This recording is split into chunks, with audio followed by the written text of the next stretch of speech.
management. The 15th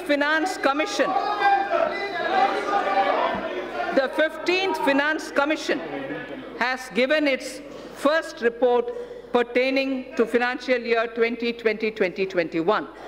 In the spirit of cooperative federalism, I am pleased to announce that we have in substantial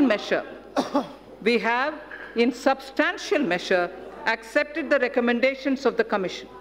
The Commission would submit its final report to the President during the latter part of the year for 5 years beginning 2021-22.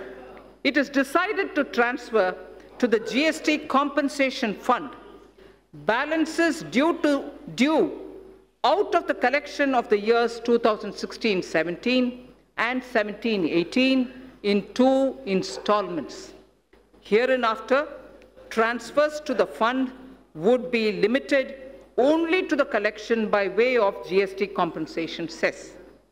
A fundamental overhaul of centrally sponsored schemes and central sector schemes is necessary so that we can align them with emerging social and economic needs of tomorrow and to ensure that scarce public resources are spent optimally.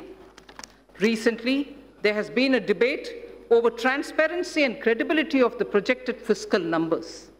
Let me assure the House that the procedure adopted is compliant with the FRBM Act. This is also consistent with the practices hitherto followed. However, for greater clarity,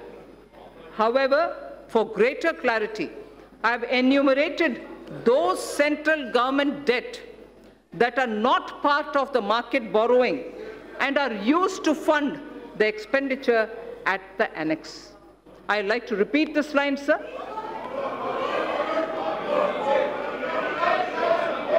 I'd like to repeat this line, sir. For greater clarity, I have enumerated those central government debts that are not part of market borrowing and are used to fund the expenditure at the annex.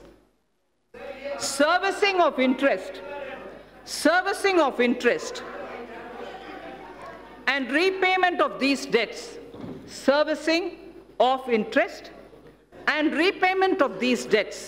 as hitherto done, are done out of Consolidated Fund of India.